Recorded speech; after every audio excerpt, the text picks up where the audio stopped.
This year, robots started making people uncomfortable in a way that felt new.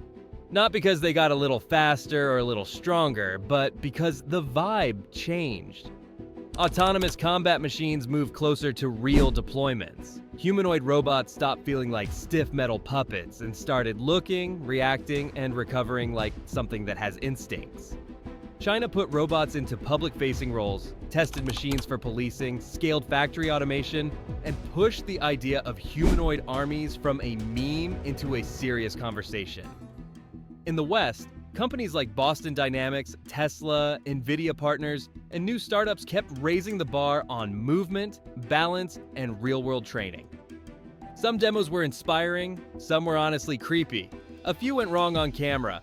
And when you line up all the biggest moments, you can see one clear trend: robotics is moving from cool demo to real timeline. So let's start with the question that keeps popping up everywhere. Why are people so focused on China's robots when they talk about future conflict? A big reason is speed and scale.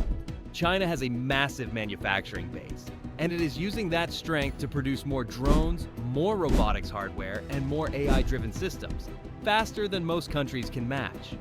When people talk about Taiwan and rising regional tension, they also talk about what a long conflict would actually require. Not just advanced weapons, but the ability to keep producing replacements. Drones, shells, sensors, mobile robots, everything. In Ukraine, cheap drones prove they can do real damage against expensive equipment. So when analysts imagine a future conflict, they do not only ask who has the best tech, they ask who can produce and adapt the fastest.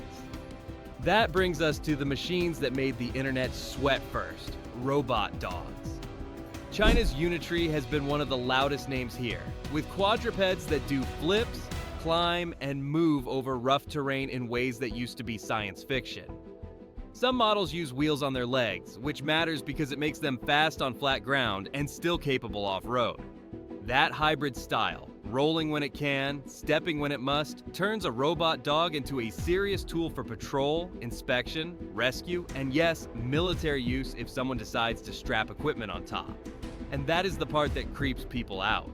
A machine that can run in packs, navigate rubble, climb stairs, and keep moving when conditions get messy is not just a toy, it is a platform.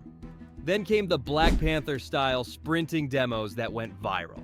The big talking point was speed. The idea that a robotic quadruped could cover 100 meters in times that feel uncomfortably close to elite human sprinting. Whether or not the exact comparisons to record holders are fair, the bigger point is simple: robot legs are getting efficient, durable, and stable at high speed. Engineers study animals for this: cats, rodents, anything that has great shock absorption and explosive movements.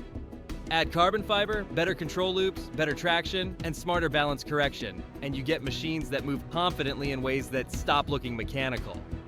At the same time, robot dogs quietly started showing up in practical roles: inspection in tunnels, scanning equipment, patrolling large areas, checking for faults, even basic repair operations with small arms.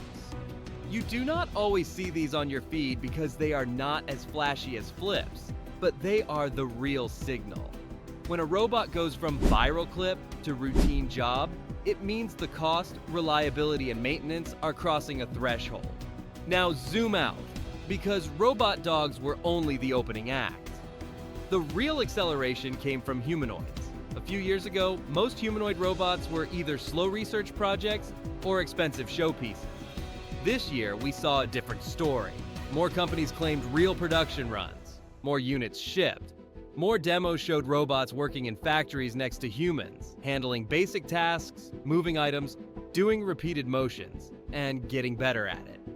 One reason this happened is the supply chain. If you can build motors, batteries, sensors, and consumer electronics at scale, you can start packaging those same parts into humanoid bodies. Some Chinese firms are trying to do for robots what phone makers did for smartphones: push prices down, ship more units, and improve fast through iteration. And we saw the pricing pressure hit hard. Robots that used to cost six figures suddenly had competitors being talked about in the tens of thousands, and then even lower in some announcements. When a humanoid enters the price range of a motorcycle or a used car, the conversation changes. It is no longer which lab can afford it. It becomes which business can justify it, and then eventually which household might try it. One of the most viral moments that proved how far balance has come was the dancing humanoid performances.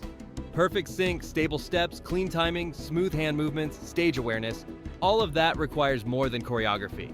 It requires sensors, real-time feedback, and controllers that can recover when the floor is not perfect or the robot gets bumped. A lot of humanoids still struggle with something as simple as being nudged. So when you see a robot perform with humans and not fall apart, you are seeing progress in stability, perception, and control. In the US and Europe, the movement story had a clear star: Boston Dynamics. Atlas has been redefining what people think humanoid motion can look like. Running, flipping, rotating, recovering, moving with a kind of confidence that looks practiced instead of programmed. A big reason is training, reinforcement learning and simulation, then careful transfer into the real world.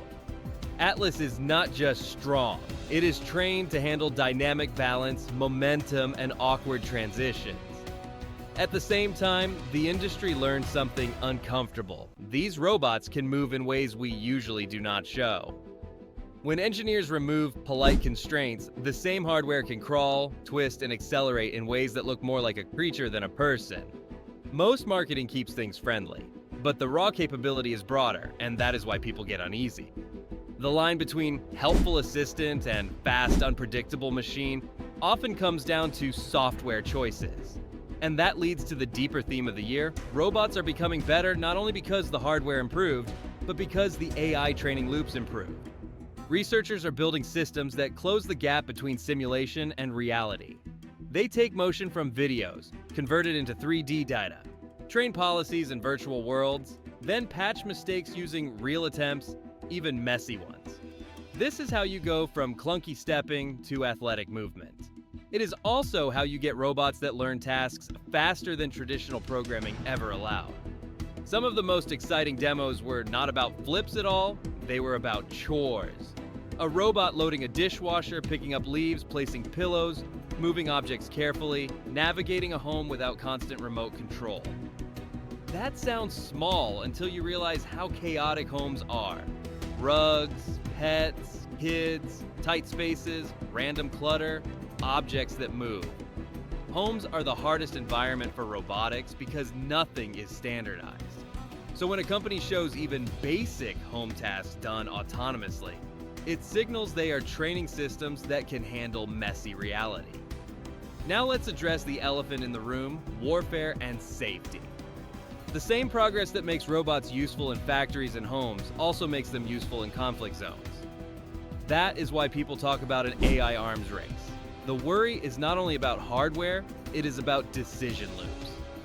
AI that helps detect, classify, predict, and recommend actions can slide deeper into military pipelines.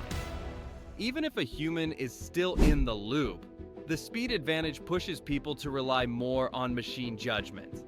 And in a competitive race, safety can become the first thing everyone claims to care about, and the last thing they actually prioritize. There is also a second fear that is different from war: loss of control. As AI gets more capable, researchers have raised concerns about deception, goal-seeking, and systems doing what they were optimized to do, even when it conflicts with human intent. In robotics, that becomes physical. A model that can talk its way into permission is one thing. A model that can move, manipulate, and act in the world is another. We even saw the internet light up over clips where robots behaved unexpectedly during tests. Sometimes it is just a control problem, a torque spike, a sensor error, a bad safety envelope, but those moments still matter because they reveal a truth most people ignore. A humanoid is not just a gadget, it is heavy, powerful, and potentially dangerous if something goes wrong. Now, quick pause, because this is the part that most people miss when they watch robot videos. None of this runs on magic, it runs on instructions. Structured inputs, clear constraints, good prompting, good system design, good commands. That is why a lot of people feel like AI tools are overhyped. They try one vague prompt, get a weak output, and quit. The difference between AI that feels useless and AI that feels unstoppable is often just one thing: how you talk to it. That is why we built the 1007 AI Prompts Library. These are not generic ideas. They are real, tested prompts designed for how AI works right now. Prompts for building businesses, creating content, writing high-converting copy, organizing your life, making better decisions, and automating work. Everything is categorized, copy-paste ready, and built to work immediately. One payment, instant access, no subscriptions. If you want AI to work like the systems you are watching in this video, fast, useful, and actually productive, the link is in the description. Alright, back to robots, because the final piece of this year's timeline is the price war and what it unlocked. Once humanoids and advanced mobile robots get cheap enough, you do not just get more robots, you get more experiments. Schools can buy them, small businesses can test them, developers can tinker, hobbyists can mod them.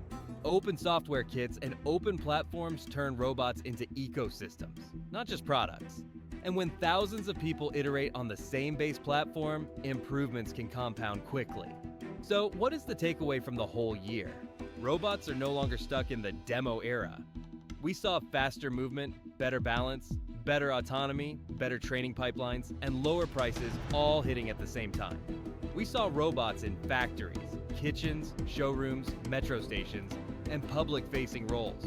We saw impressive progress, and we saw warning signs. And that combination is exactly why people feel both amazed and uneasy. If the next year keeps this pace, the question will not be, can robots do it? The question will be, where will they be deployed first? And who gets to set the rules? Because when machines learn, adapt, and scale faster than we expected, regulation and safety cannot stay on last year's timeline. If you want part 2 of this timeline with the biggest breakthroughs that are likely coming next, subscribe and I will break down what matters, what is hype, and what is about to hit the real world.